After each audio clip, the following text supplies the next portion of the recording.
আসসালামু আলাইকুম রহমতুল্লাহি ওবারাকাতুহু। মাহে রমজানের সর্বশেষ দিকে এসে গেলে মুমিন মুসলমানদের জন্য যারা রোজা রাখে তাদের জন্য অন্যতম কাজ হচ্ছে সাদাকাতুল ফিতর আদায় করে দেওয়া। আর সাদকাতুল ফিতরটা আদায় করা হচ্ছে কি আমাদের জন্য ওয়াজিব। কেন রাসূল পাক সাল্লাল্লাহু আলাইহি সাল্লাম বলেছেন, ফারাদা রাসূলুল্লাহ সাল্লাল্লাহু আলাইহি সাল্লাম সাদাকাতুল ফিতরি তাহারাতাল লিসিয়ামি মিনাল লাগুই ওয়ার রাফাসি ওয়াতমাতাল্লিল মাসাকিন। কেননা এই সাদাকাতুল ফিতরটা আল্লাহর হাবিব বিশ্বনবী আমাদের উপর অত্যাবশ্যক করে দিয়েছেন এই জন্য যে আমরা মাহে রমজানের রোজাগুলো রেখে আমরা কি করি, মিনাল লাগুই ওয়ার রাফাসি, অনেক খারাপ কাজকর্ম করি, খারাপ জিনিস দেখি, খারাপ জিনিস ধরি, খারাপ পথে চলি। অথচ এগুলা থেকে বিরত থাকার জন্য আল্লাহ রাব্বুল আলামিন আমাদেরকে আদেশ করেছেন, আমাদেরকে নির্দেশ দিয়েছেন। অথচ আমরা সেই আল্লাহ রাব্বুল আলামিনের কথাকে ওভারটেক করে রাসূলুল্লাহ সাল্লাল্লাহু আলাইহি সাল্লামের অনুসরণ ব্যতি রেখেও কি আমরা মাঝে মাঝে আমরা ভুল করে ফেলি, শয়তানের ফেরেবে বা ধোকায় পড়ে। তাই আমাদেরকে এই রোজাগুলো পরিপূর্ণভাবে যেন আল্লাহ রাব্বুল আলামিন কবুল করেন তার জন্য আমাদেরকে একটা উত্তম পন্থা হচ্ছে সাদাকাতুল ফিতর আদায় করে দেয়া। আর সাদাকাতুল ফিতর আদায় করতে হবে প্রত্যেক মুসলমান নর নারী প্রত্যেকেই আদায় করা কি, এটা আদায় করতে হবে কখন? আদায় করতে হবে শাওয়ালের চাঁদ দেখার পর, অর্থাৎ ঈদের চাঁদ দেখা যাওয়ার পরে থেকে ঈদগাহে যাওয়ার আগ পর্যন্ত সাদাকাতুল ফিতর আদায় করতে হবে। আর এটা কে কে আদায় করবে? আদায় করবে প্রত্যেক নাবালক সকল ব্যক্তি, সকল বালেগ ব্যক্তিরা কি করবেন? সাবালক ব্যক্তিরা আদায় করবেন। আর নাবালেগদের পক্ষে বালেগরা কি করবেন? আদায় করবেন। কোনো সন্তানের পক্ষে, সন্তান যদি নাবালেগ থাকে তাদের পক্ষে পিতা মাতারা কি করবেন? আদায় করে দিবেন। এবং দাস দাসীদেরও কি পক্ষে মালিক আদায় করে দিলেই কি সাদাকাতুল ফিতর আদায় হয়ে যাবে।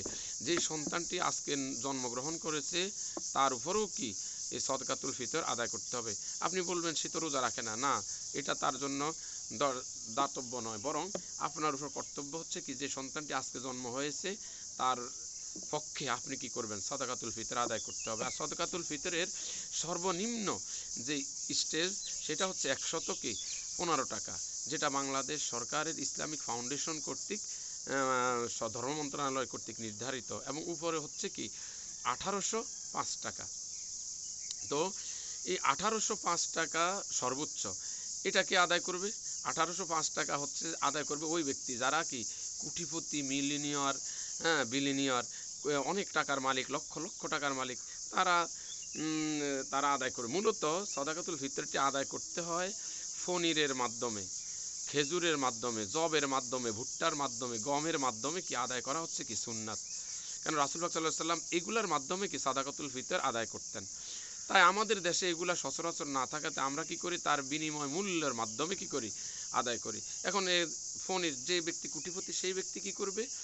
ফনিরের মাধ্যমে আদায় করবে। ফনিরের দাম বেশি, কিসমিসের দাম বেশি। ১ কেজি কিসমিসের দামে প্রায় ৮৫০ টাকা। এবার মনে করেন ৩.৫ কেজি কিসমিসের দাম কত? এখন সেই হারে কি করেছেন? ২৮০৫ টাকা কি ধার্য করেছেন সর্বোচ্চ। এখন যারা কোটিপতি তারা কিসমিসের মাধ্যমে কি কিসমিসের দামে কি করবেন? আদায় করে দিবেন। আর যেই ব্যক্তি কি তার চাইতে একটু কম টাকা পয়সাওয়ালার, সেই ব্যক্তি খেজুরের দামে আদায় করে দিবেন। যেই ব্যক্তি আরও একটু কম দামে কমে, সেই ব্যক্তি পনিরের মাধ্যমে আদায় করবেন, অথবা ভুট্টার মাধ্যমে আদায় করবেন। গম হচ্ছে কি পৌনে ২ কেজি গমের দাম কত, আটার দাম কত, সেই দাম হিসেবে আপনি কি করবেন?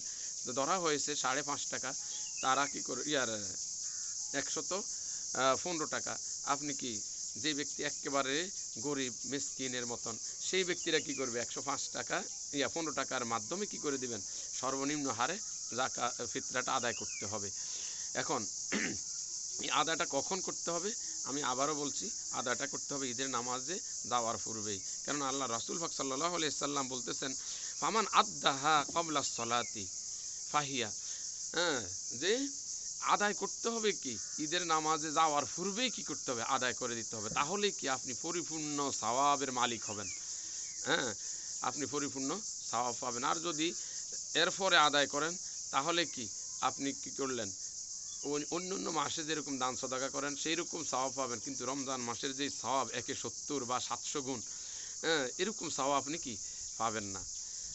অতএব আমরা সকলেই কি করব, আর প্রত্যেকটা আলা কুল্লি হুররিন ওয়া মামলুকিন জাকারিন আও উনসা সগীরিন আও কাবিরিন, প্রত্যেকটা কি বড় ছোট, হ্যাঁ, বালেগ এবং কি এই স্বাধীন ব্যক্তিরা কি করে দিবে, এই আদায় করবে। দাসের পক্ষে বা গোলামের পক্ষে মালিক আদায় করবে, ছোটদের পক্ষে তার পিতামাতা আদায় করলেই কি আদায় হয়ে যাবে। আল্লাহ রাব্বুল আলামিন আমাদেরকে এমন একটি সওয়াব অর্জন করার, ঈদের নামাজে যাওয়ার পূর্বেই তৌফিক দান করুক। সকলে বলি আমিন। ওয়া আখিরে দাওয়ানা আনিল হামদুলিল্লাহি রাব্বিল আলামিন। আসসালামু আলাইকুম ওয়া রাহমাতুল্লাহি ওয়া বারাকাতুহু।